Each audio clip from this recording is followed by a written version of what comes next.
Yo, what's up, everybody? Welcome back to another episode of the Think Big podcast. It is episode 89, which means it is week 89 every single week. I gotta say congratulations to Sam. Congratulations to my other co-host for making sure that the show continuously keeps going. Also, I think we got a little bit of feedback in the background. Not sure where that's coming from, but I think we just got rid of it. We're good to go.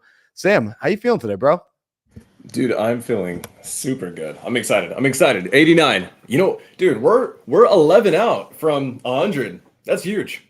That's freaking huge. Like most people don't even make it to like 5, and we're about to be at 100 soon. I have no idea what we're doing with our lives at this point. We just love podcasting. Dude, I'm super stoked because every time we do this, every week that we come back is another week that someone who is trying to do the same thing that we are didn't make it. They didn't crush it and they just couldn't hang. It's not that I'm trying to compete with anyone, but it's like these are the wins. These are the small wins every single week that matter huge and pay off huge. So, dude, props to you. Props to you for being an absolute badass. Yeah, man. Bro, today's huge. I'm excited about this one because this is one I think, it's funny. You and I were texting back and forth about, what's our topic going to be for this week and what are we going to chat about? And because there's times where you lead, there's times when I lead, and when I lead, it's usually about business and scaling and tactics and things like that, strategy. And then when you lead, you kind of really like to dive deeper into the brain and the mind and what makes us all tick. And I was excited when you said this one because I feel like I'm in a season right now where I have to practice our key topic today. And so I'm really glad that you want to break that in. So, dude, give us a little bit of insight. What are we going to chat about today? Why does it matter? Yeah, we're chatting today about delayed gratification. And this is, if there were one characteristic that ultimately defined an entrepreneur, it's going to be this: it's delayed gratification. It's the ability to keep yourself in the fire longer. And the reason I want to talk about it is because people logically know this, but I think it's one of those lessons you learn, you hear about. And then when you step out into the real world to run your business, to get your real estate business off the ground, to do all the things, you are a part of social media. You are part of reality. You're a part of networks. And oftentimes what happens is you go onto these platforms and you're being blasted and bombarded with what feels like everybody else's success except your own. And I know that feeling so deeply where I'm like, it sucks. It's not a good feeling where you feel like I'm just trying to get traction and it feels like everybody else is winning left and right. People are crushing deals. People are closing deals. Their businesses are growing. They're going to masterminds. They're traveling the world. They're doing all the things except for you. And I just want to remind you and bring you back to the reality of oftentimes what you're watching is people's highlight reels, ours included as well. Like when you go on social media, you're going to see me talk about my favorite successes. You'll see Sam share about wins that he's having and that he's helping other people have. However, don't forget that we also go through it. So tonight, what I really want to do is pull back the curtains and I want to share, at least from my perspective, I'm hoping Sam does the same. I want to share 3 of the biggest challenges I've faced in my real estate entrepreneurial journey and the lessons I've learned from them. So, Sam, I'm going to be doing that. Are you game to share some of the maybe the big challenges that when people see you, they're like, oh man, Sam's so awesome. He kills it. Nothing's a struggle for Sam. Like, Sam doesn't struggle. Guys, Sam Singh does not struggle in anything. Dude, I am so down. Bro, full transparency, like guys, like I feel like I mentioned this earlier. I'm into one of those seasons right now, bro. Like we are like the stuff that we have to do, the delaying of the gratification that we need to do over the next 3-4 months is gonna be huge. And like, dude, it's one of the biggest tests. I would say up until now, I'm just shy of 3 years into this game. Up until now, this is the biggest test so far. So I am down to go into it, I'm down to dive into it and be open about it because the shit's hard. So, but I'm excited to hear from you because you're so good at talking about this stuff. So lead us in, man. Yeah, man. Well, I want to call on something first from my very first deal that I ever got. And I want to bring this up because a lot of our listeners are newer into business. And I never want to leave those people out who are just getting started. And so, for a quick backstory for the people that don't know, when I got started in real estate, October of 2019 is when I got started. So, we're coming up on almost 5 years now at this October. It'll be my 5-year mark from the day I found out what real estate is, found out about this thing called wholesaling, and just started getting after it. And if you know that timeline, COVID is what followed right after October 2019. So the world shut down in such a major way. And I lived in New York at that time. So I'm doing what my coaches and my mentors are telling me to do. I'm doing what the guys on the internet are telling me to do. Maxwell is saying, like, pick up the phone and call people, drive around your town. I'm literally doing all the things. I'm calling everybody. I'm driving around town. I'm knocking on doors. I'm leaving sticky notes. I'm sending direct mail. I mean, like, I literally was doing all of it, Sam.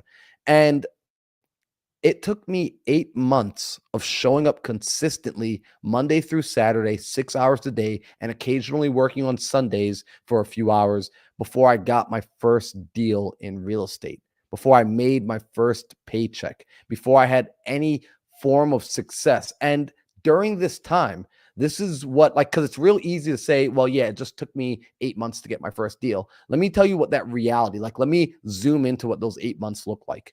During those 8 months, for the first time ever in my life, I was unemployed because COVID shut everything down. So I went from having 3 jobs, which I'm not saying having 3 jobs is awesome. It's just I'm a New Yorker and that's what we did. I'm Jamaican. We work jobs. So I had 3 jobs.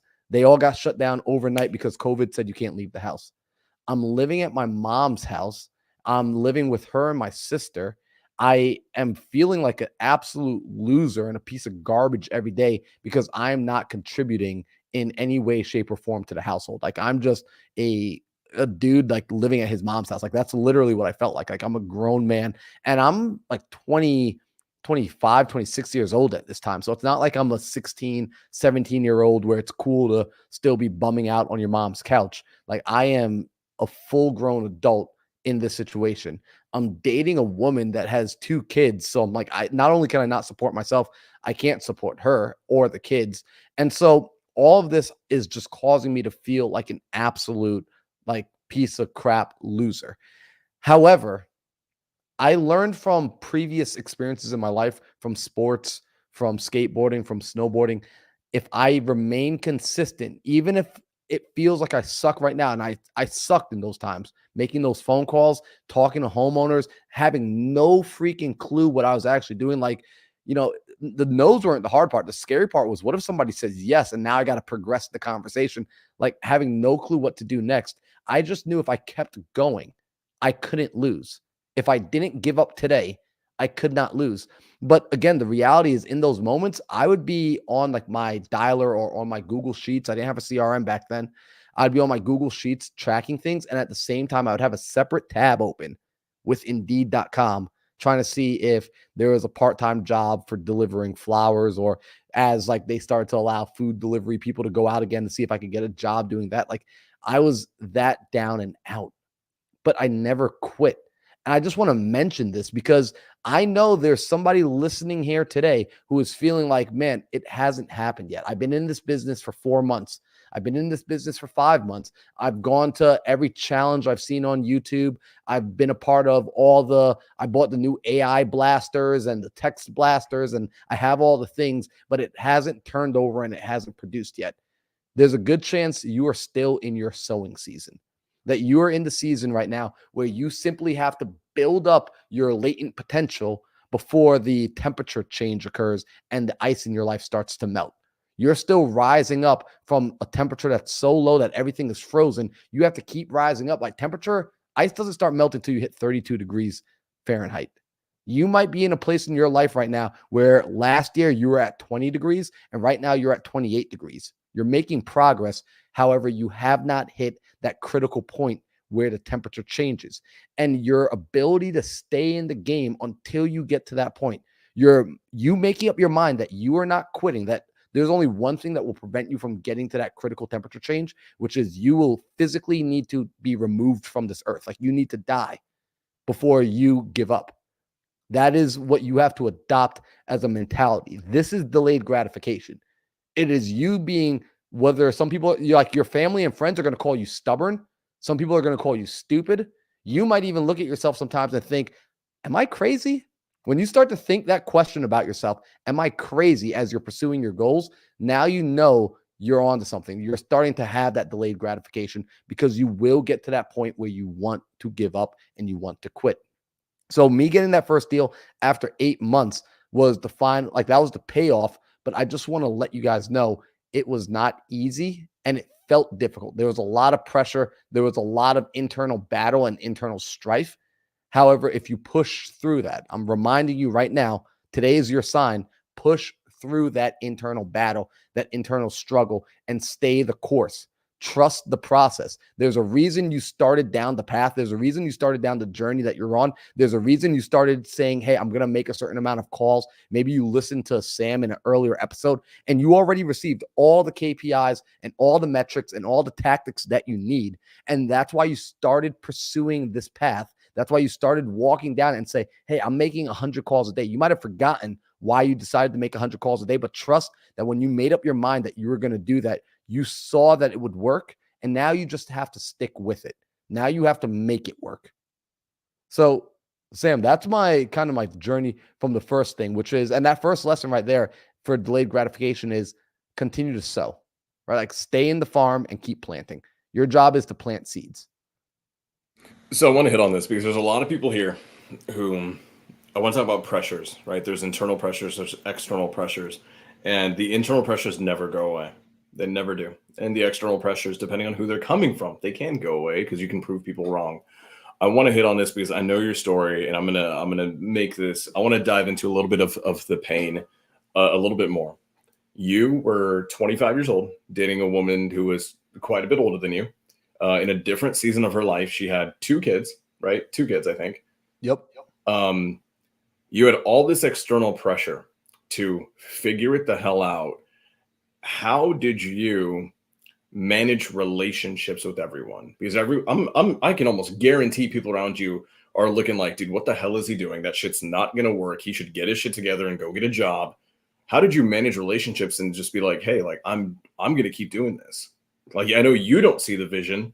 I know you may not see the vision. I don't even know if I do. How do you manage those relationships? Because I can guarantee there's people who are watching this who are going to be like, hey, like my parents don't see it. And they don't trust this, right? Maybe about a month ago, we did the episode with Joel. Joel, he has this as a pressure. His family isn't on board and he's been doing this for such a long time. How can someone like Joel, how can they learn from you on that? How did you handle those relationships? Great question. That's one of the biggest factors that cause a lot of people to hold up is the external. You're looking for external validation and approval on your vision. This is the crazy part. Like you've got a vision in your mind and you're looking for somebody externally to validate what they cannot see, what only you can see. You need them to validate it. Like you can never learn how to trust yourself if you're doing that. So during that season of my life, I've been lucky enough, Sam, to be a black sheep my entire life. I was the kid that grew up in a predominantly black neighborhood that got sent away to a private school at the, age of like 11 or 12 years old. So I got introduced to white culture at that time, which showed me a brand new world. I mean, like white people are different, bro. And you know this. And like just from like a cultural standpoint, it was totally different from the Jamaicans and Trinidadians I grew up around. So when I got introduced to that culture, I got introduced to new music, introduced to new hobbies, introduced to new activities. And so at a young age, I was beginning to do things that made me an outsider amongst the people around me. And so I got a lucky experience when I first started skateboarding. I promise you this comes full circle. When I first started skateboarding in the 6th grade or 5th grade, I'm sorry, I had this experience of the kids in my neighborhood try to jump me. Like they actually physically chased me out of the neighborhood. They were trying to grab me to beat me up. And they physically, like I outran them. They chased me out of my own neighborhood, telling me that we don't do that kind of stuff. We, as in black people don't do that stuff, right? They used harsher language than that, but I'm trying to keep it PG-13 here. And so this caused me when I loved skateboarding, Sam. I was like, I'm not giving up the thing that I fell so deeply in love with. Like skateboarding was the first passion I ever picked up for myself. Like that was my hobby. You're not stealing this from me. Like this is my thing. No one else has it but me. And so I would walk the train tracks behind the neighborhood to get out of my neighborhood to go into Malvern, to go into Limbrook, the white neighborhoods where I can go and skateboard at peace and not be bothered except for by the cops, because that's a whole nother story. And so I do this for years. I progress as a skateboarder, get really good, and come to high school. I'm back in the public school. I'm back in the predominantly black community. I'm still staying true to skateboarding. I feel kind of like Lupe Fiasco, where I'm just kind of kick pushing around by myself, slowly start building up a little crew. And Lil Wayne Lil Wayne starts to rap about skateboarding and he starts to get into skateboarding. And Lil Wayne is a massive voice for the culture. So what happens? All the other kids start getting into skateboarding. And the fascinating thing, one day after school, they all come up to me, all the same guys and girls that were making fun of me, that ran me out of the community, literally stopped me and said, "Hey, can you teach me how to skateboard?" Bro, in my mind, I'm going crazy. Like, wait, what? Do you guys not remember what you did to me? I've held on to it all these years. Like, I'm not bitter about it, but like you haven't even apologized to me yet, and now you're asking me to show you how to do this. And what that taught me was, holy crap, I can't base my decisions on their fleeting emotions, on the whims and woos of the random people in my life. I have to make decisions based on me. And they might hate me now and they'll come around to love me in the future. But either way, it doesn't matter as long as I enjoy what I'm doing. So when it came time to step into entrepreneurship, I'm fortunate to say I didn't really give a damn about what the people around me thought per se.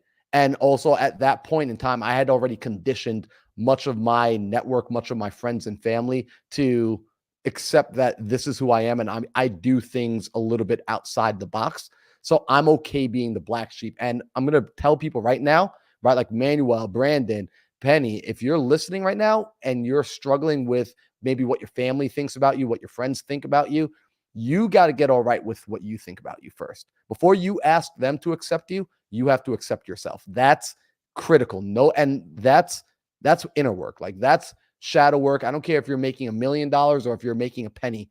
You got to learn how to accept yourself if you're going to be all right in this world. So, Sam, I hope I answered the question. You did. I'm actually curious on this one too. Who was your favorite? Did you have a favorite skateboarder back in the day? Was it knowing you? I'd imagine you would. Wait, no.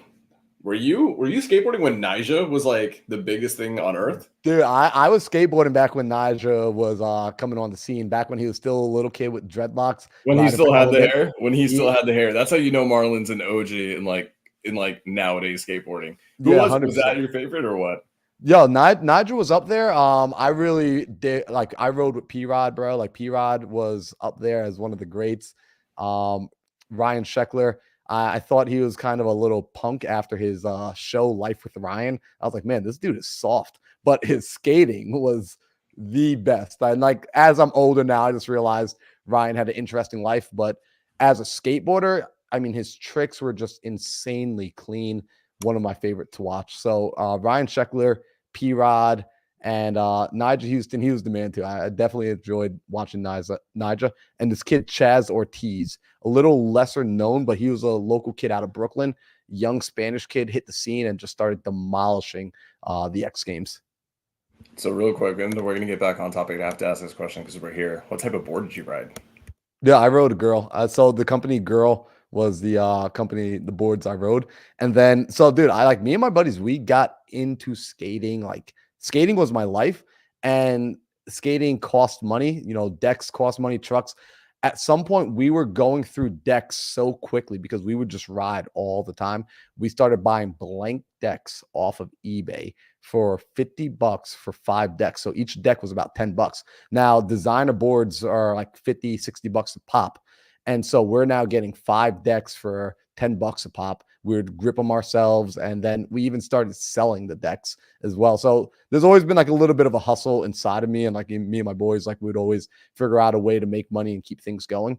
But yeah, there was nothing better than having like a fresh deck. And I mean, the decks are all the same. They're all pressed in the same place. You just were missing the picture on the bottom.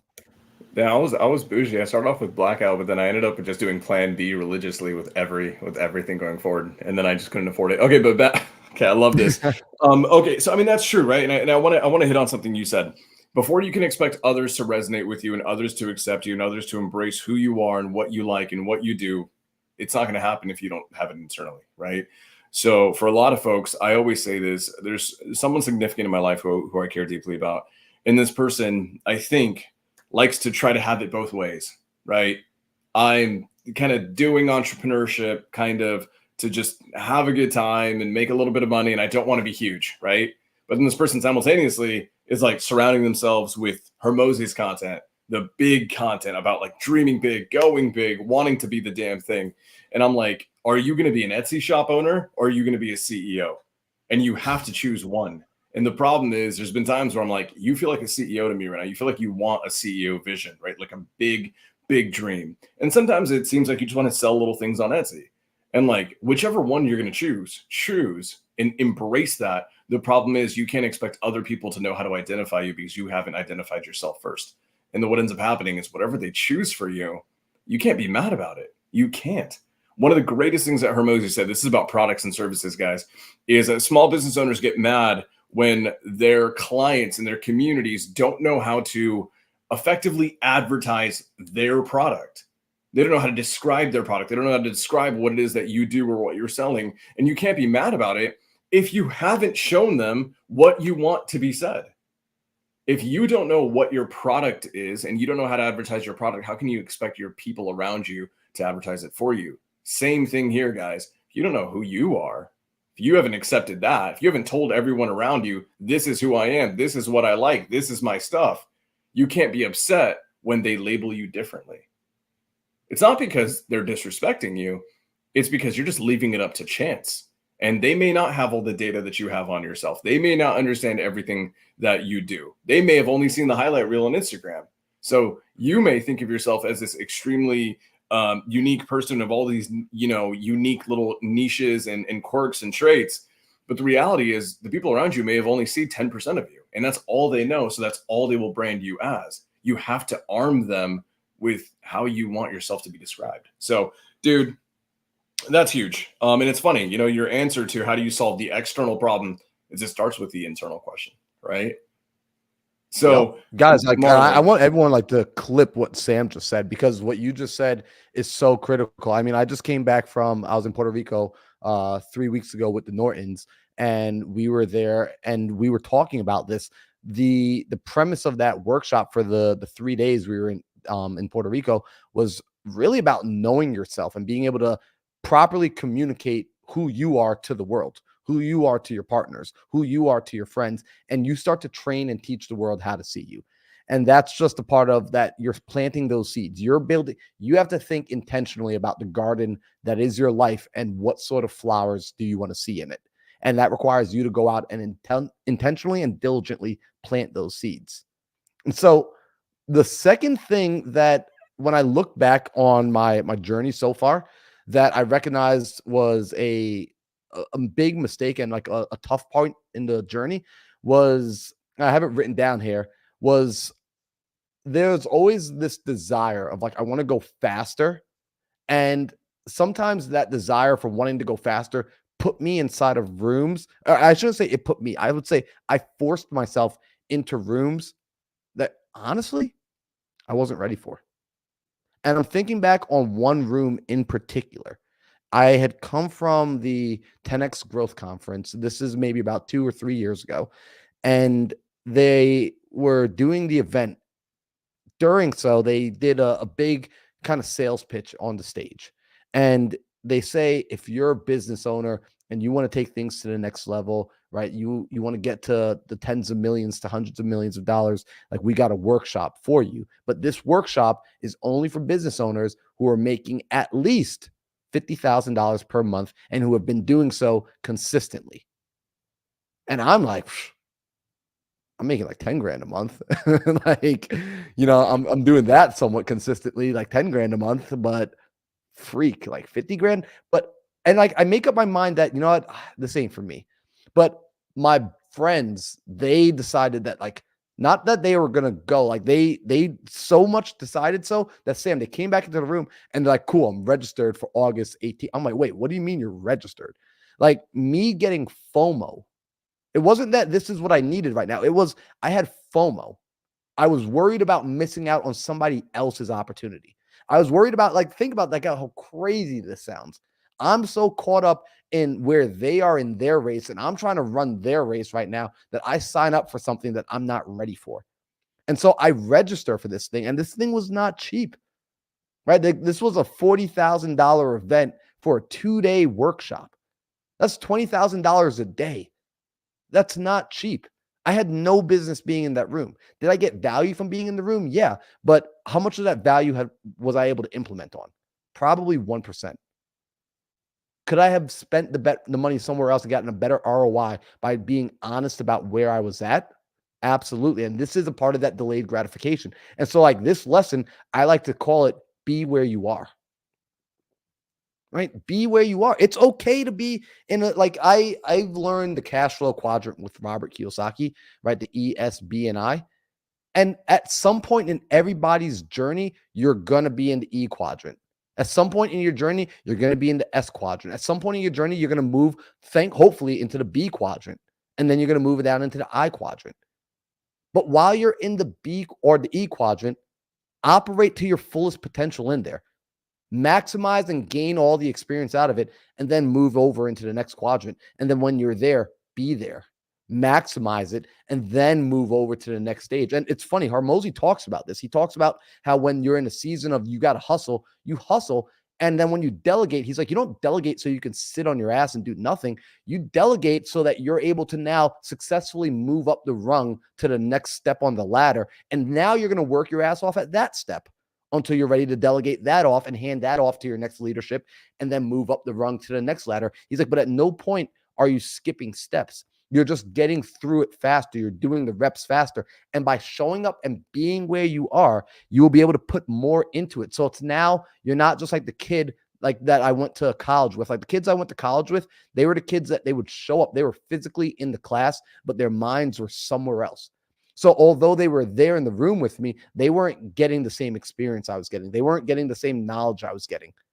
If you're going to be in the room, be in the room. If you're going to do the work, do the work. If you're going to be in this stage of your life, if you're in the hustle season right now, be in the freaking hustle season. Go out and grind your ass. And guys, I'm saying this as much to you as I am saying it to myself, right? Like it's like one of my mentors like to say, it's like I'm getting excited right now. You can probably feel my energy is lifting up a little bit because I'm trying to talk to my past self. Like I'm hoping the past Marlon can hear the current Marlon, and then it will make the future Marlon even happier because we are on the same page.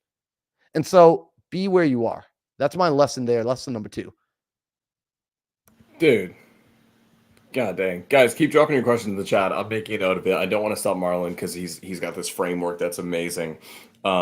Is there more? Is there a lesson number 3? There is a lesson number 3. So there's a lesson number 3. And also, by the way, guys, if you're hanging out on Instagram, guys, I see a lot of people on the Instagram live, comment the word YouTube and I will send you a link. I got an automatic message that will get sent to you. It will give you the link. Come over to the YouTube channel because people are dropping their questions in the YouTube channel and we're going to be answering these questions live. We're going to be going into it. And if you guys are getting value and you haven't done so already, if it's your first time on the channel, be sure to smash that like button and hit the subscribe button. It truly helps the algorithm. You're doing me a big favor when you do that. So I appreciate it. And you're also helping other people who are like you.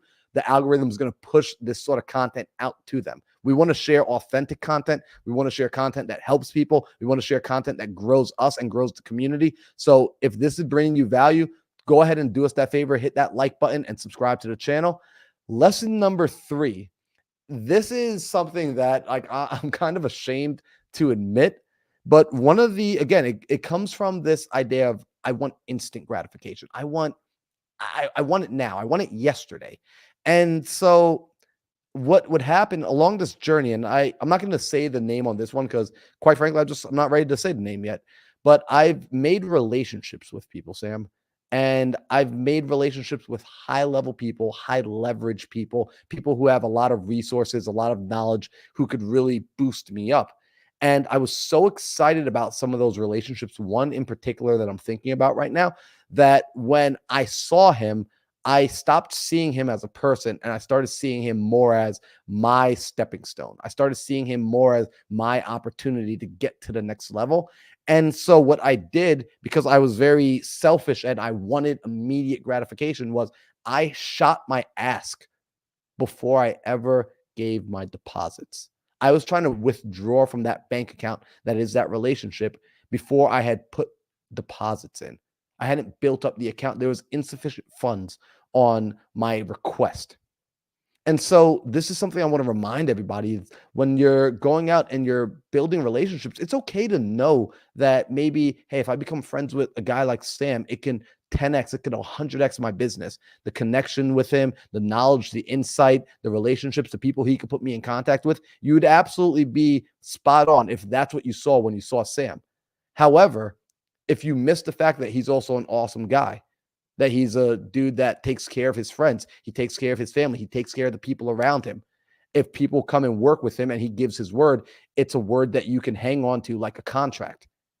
And to not recognize, hey, let me pour into the person that is Sam, and let me see what I can give to him first, and let me see how I can just build a relationship with him first. That's where you want to start these relationships, these high leverage relationships. And in the past, along my journey, I need to get there fast. I was willing to sacrifice relationships. I was willing to cut them off early. I was willing to, instead of waiting for the tree to fully blossom and for apples to simply drop off of the tree into my hands that I can enjoy, I was trying to cut the tree down prematurely and sell the firewood so that I can move on to the next thing. That's not the sort of garden you want to grow. That's, if you're playing a game and that game ends next week, fine, go ahead. Probably a good tactic for you. If you're playing this game for a lifetime and you see yourself as an infinite player, your relationships are one of the most valuable things that you are currently building that you will not see a reward from, that you won't see any fruit from for another couple of months, maybe even years. And I want to remind you of that you are building relationships right now, and you should intentionally be building relationships and water those relationships, right? Let them compound. Don't interrupt the compounding of those relationships. It's okay. So that's one of the big things I want to remind you, which is make your deposits first, right? Like focus on being the person that makes deposits into those relationships. Give into your relationships. Continuously give. Don't seek for an ask from them. Even if you know clearly how they can support you and how they can help you right now, don't seek to do any form of asking until you've given 10x in excess what you're asking for in return. So from there, Sam, now like I could wrap it up. Okay, I want to hit on this question real quick. This is internal, so man, talk about delaying gratification with work, right? Delaying gratification with buying new things. You just hit on something that I never even considered, which is delaying gratification in relationships, right? How do you know that it's time to receive in a relationship? How will you know if you've poured and poured and poured and poured? How will you know it's time for the ask? Is there a way to know? Is there like a right time? You know, it's kind of funny, right? Because this is, and I hope you're not looking for like a super tactical answer, because with me, it's always like a little more metaphysical. But it's kind of like when you're dating, right? Or like you're going in, like it's like, how do you know when it's like the right time to lean in for the kiss, right? Like, is it when you're on date number 1? Is it when you're on date number 2 and date number 3? It's like, it's a feeling. There's Marlon always knows.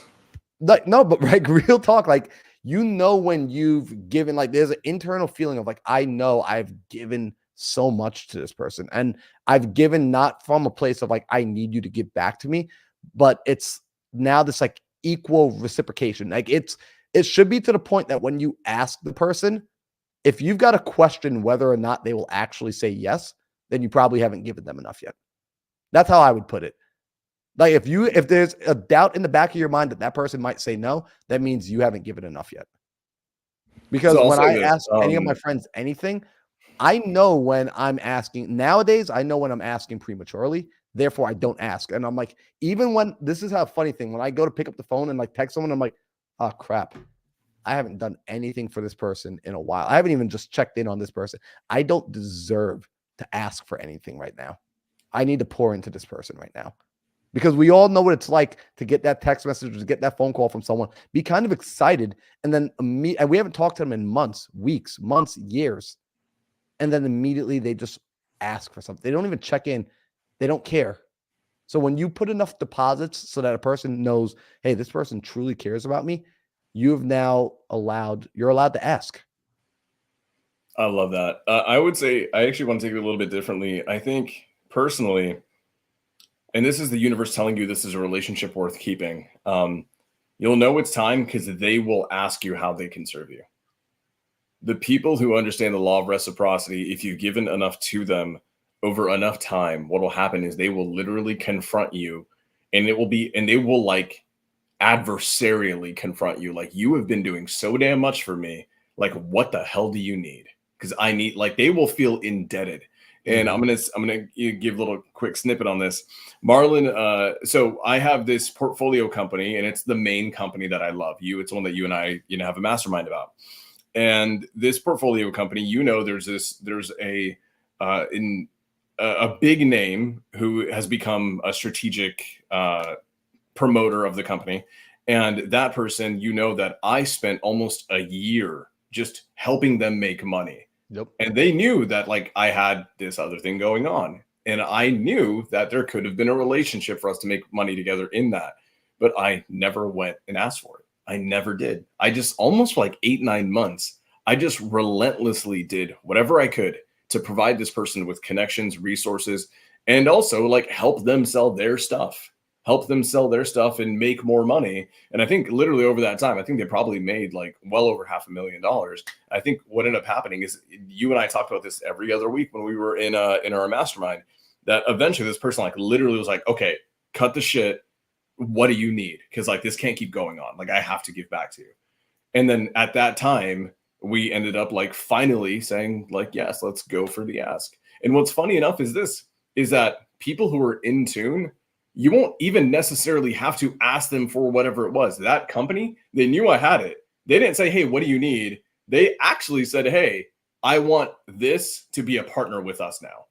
They knew that would have been my ask anyways. So the people who understand the law of reciprocity, they're usually introspective enough to understand, what your ask is going to be. If you've spent enough Mhm. time building a relationship, giving to them relentlessly, they're going to understand what you've got going on in your life. And so when the time comes for you to make your ask, sometimes you don't even have to, because they're going to beat you to it. And they already have a good inkling of what it is that you need in your life. And they're very often just going to serve it and say, cool, I know what you need. And that's exactly what happened. That relationship has made us collectively together. It's made that business alone probably at least $500,000 in the last like 12 months. And just that relationship. And so, guys, there's such a truth to what he's saying, and delaying gratification as much as you can. And the cool thing I realized is this, man: the further you delay gratification in relationships, the stickier that relationship ends up becoming. Yep. When the ask comes, right? When the business partnership comes, when all these things come, they last longer. They're more potent. They have more viability, right? And it's because you just poured and poured and poured. And I love that you said that, right? You make withdrawals. Marlon and I, like, we have this saying, and it's that you have to make sure you're making deposits at the bank of goodwill, right? You have to keep depositing at that ATM machine. It's not Wells Fargo. It's not Bank of America. It's the Bank of Goodwill. And then understand that as you're doing it and you don't touch it, like, guys, it's one of the greatest wonders on earth is compound interest. One of the greatest things on earth. If you just don't touch it, you come back to it a year later, after you've just been giving and giving and giving, what's going to end up happening is you thought you gave 50 times, but it's compounded. And now your withdrawal amount, it's not 50, it's 1,000,000. And that's when you can strike, right? That's when things can become really powerful.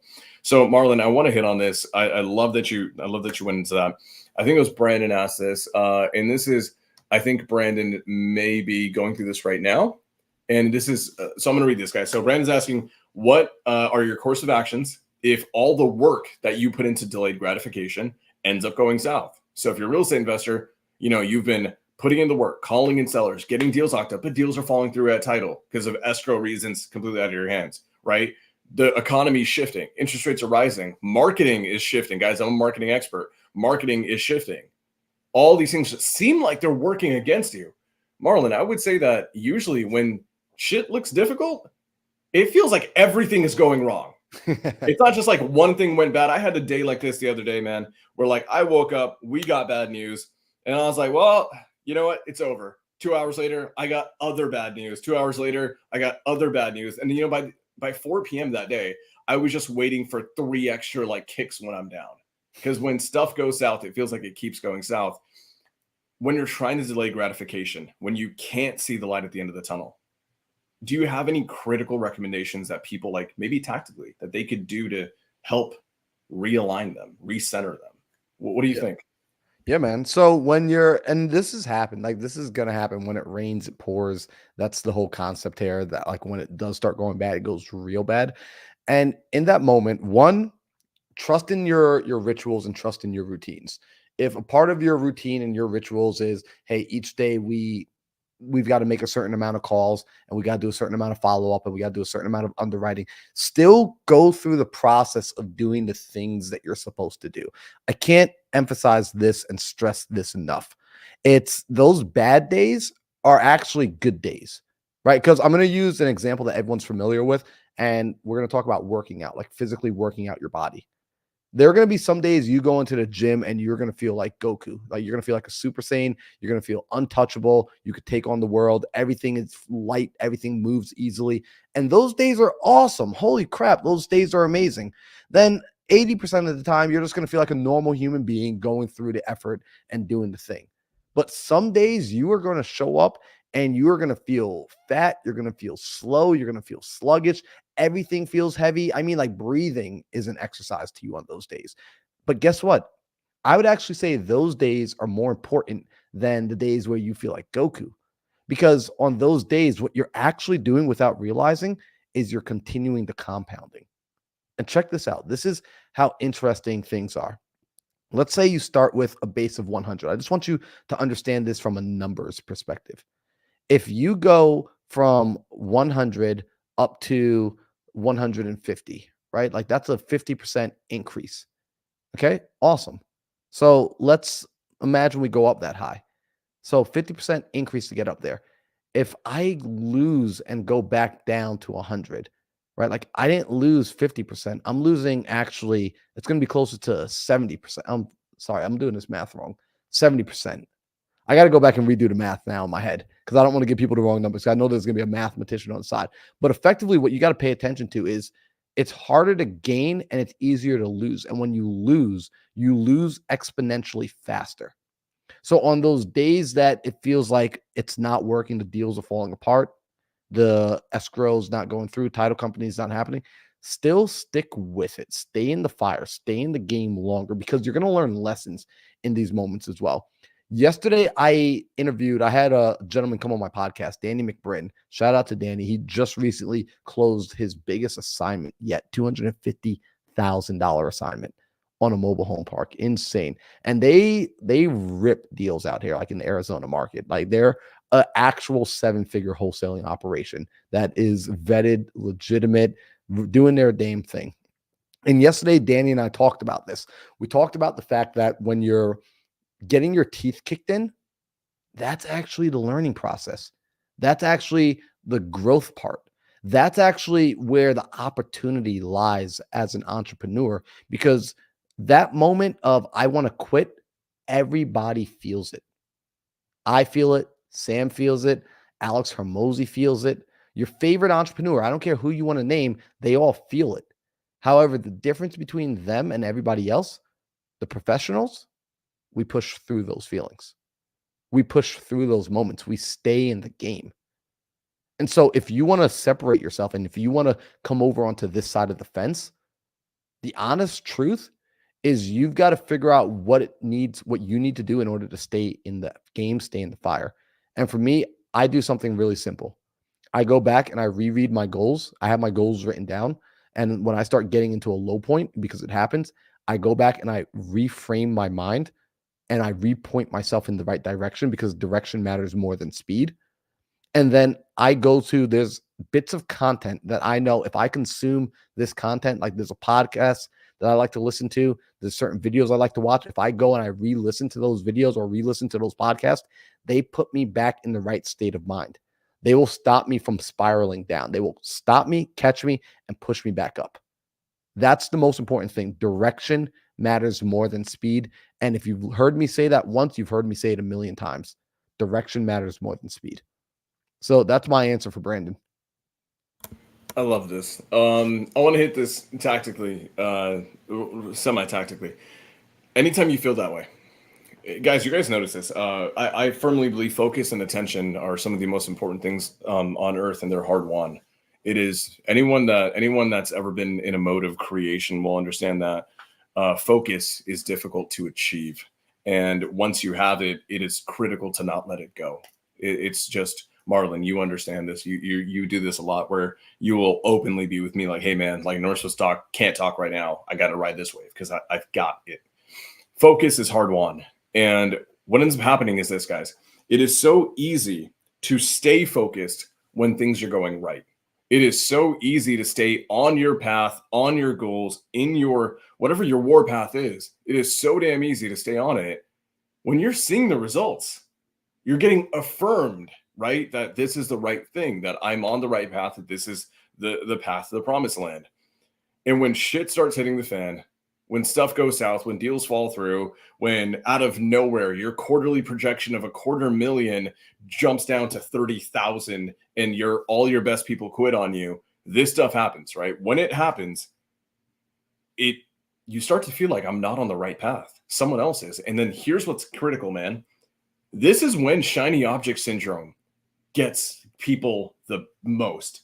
This moment is when the woman in the red dress is the most beautiful. She is the most attractive. She has all the right curves in all the right places. And it's because you are looking for an out. And what I want people to realize, and I've understood this by auditing myself, is that when things go right, dude, I've been in moments, you know, in my business where I'm like, bro, shit's working. We made a ton of money. We just became $1 million business. I don't care what anyone tells me. Anyone can say that they've got the next best thing. I don't care. It doesn't matter because it's working. And then the next day, it could all fall apart. And then I'm like, man, is that still the next best thing? Because he's crushing it over there. I'm seeing the highlight reel. It's the woman in the red dress. And just because they're on a high doesn't mean that you have to jump off the ship. Doesn't mean you have to steer off your war path. So I want you all to understand this. When you enter these moments, things that other people are doing will look more attractive. Okay? And the reality is, they're just as effective as what you were doing. And they're only, whatever they're doing, it may work, but it'll only work as long as they keep staying in it. Because there's going to be a day when all their shit falls apart too. And they're going to look at you and what you're doing, and what you're doing is the woman in the red dress. The key is always stay on it and have the self-awareness to check your emotions at the freaking gate. And understand right now, shit doesn't feel good. Right now, I feel vulnerable. Right now, if I see an out, my body, my mind, right? It's fight or flight. Your body, your mind will want you to flee to the next best thing that seems easier.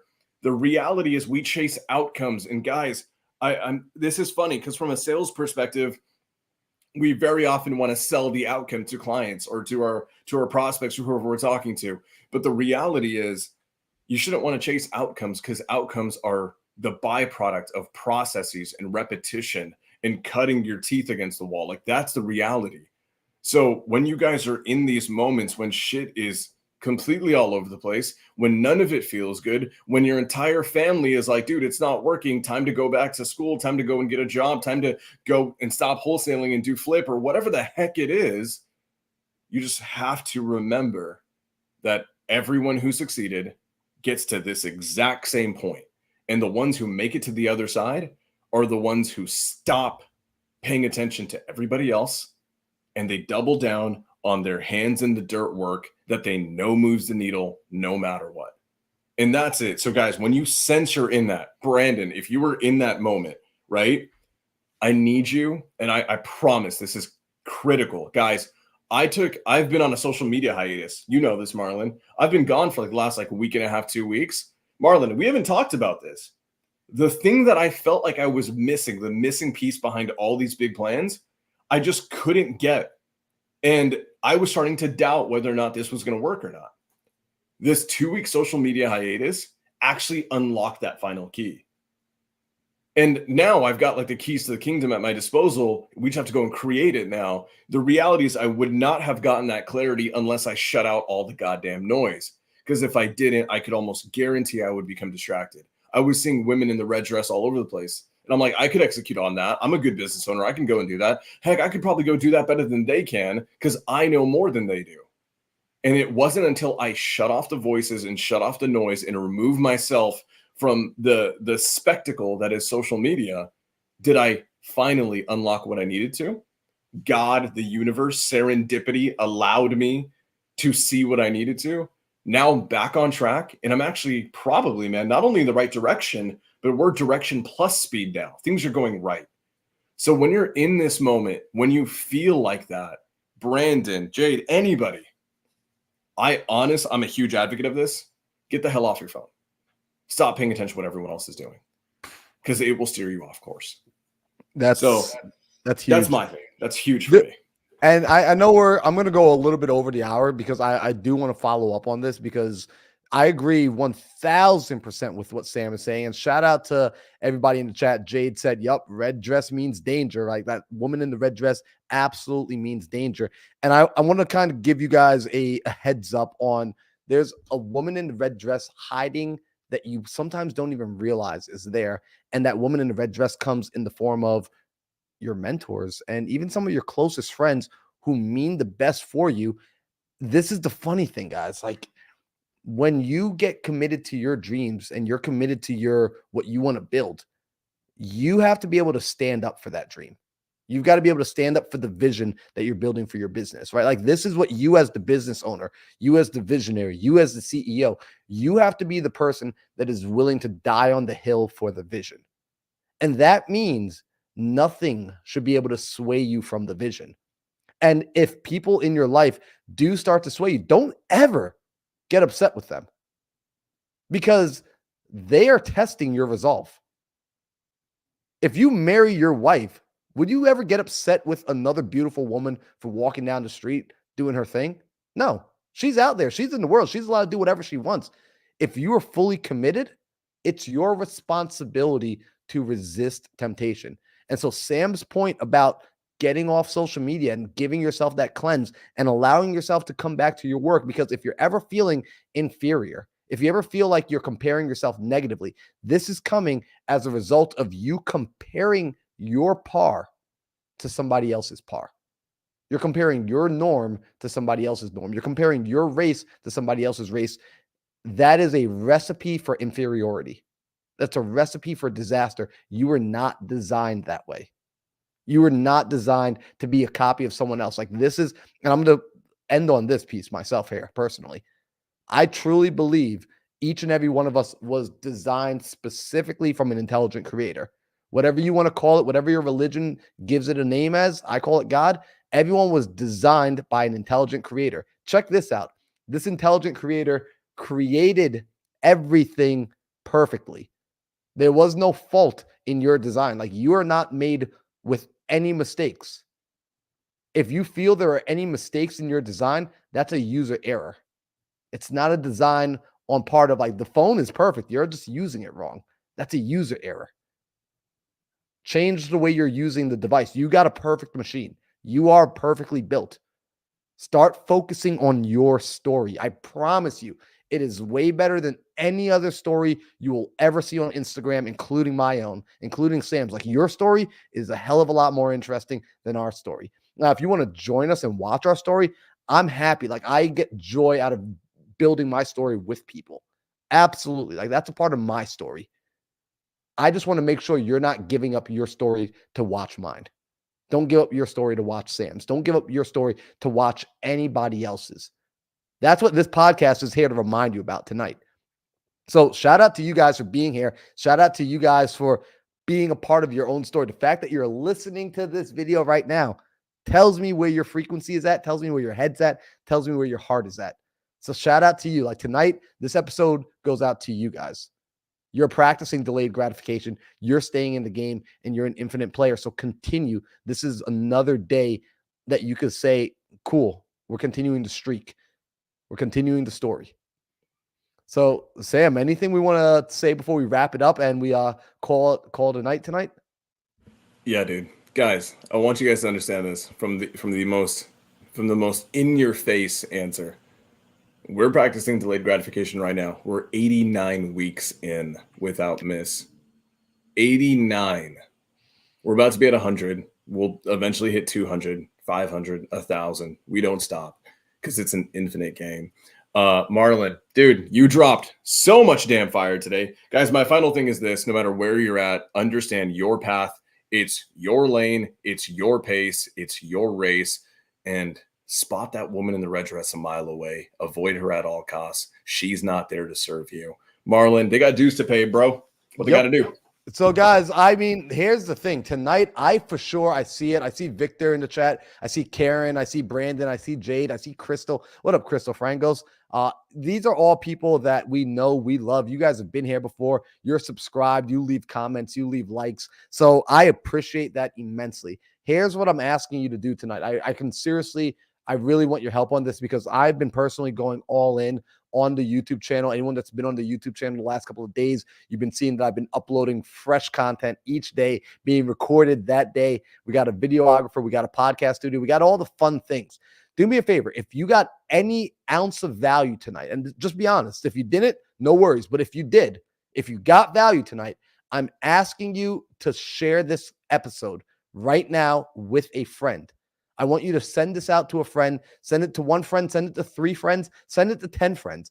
But I want you to share it with people that you're excited to share it with. It's like, yo, I need you to watch this episode. Check this out. This is what I do all the time. I have a group chat with Sam. I got a group chat with a couple other guys where when I listen to a fire podcast or when I'm reading a book or I come across a line, I'm like, yo, you need to check this. In fact, yesterday, Sam, I sent you a YouTube video. It's like a 2-hour-long YouTube video. And I was like, bro, we got to watch this.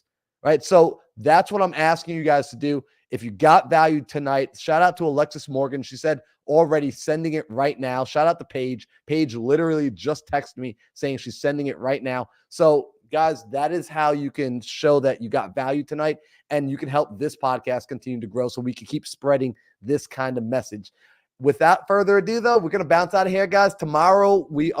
Next week, we'll be back same time, Tuesday, 5 p.m. PST, 8 p.m. Eastern.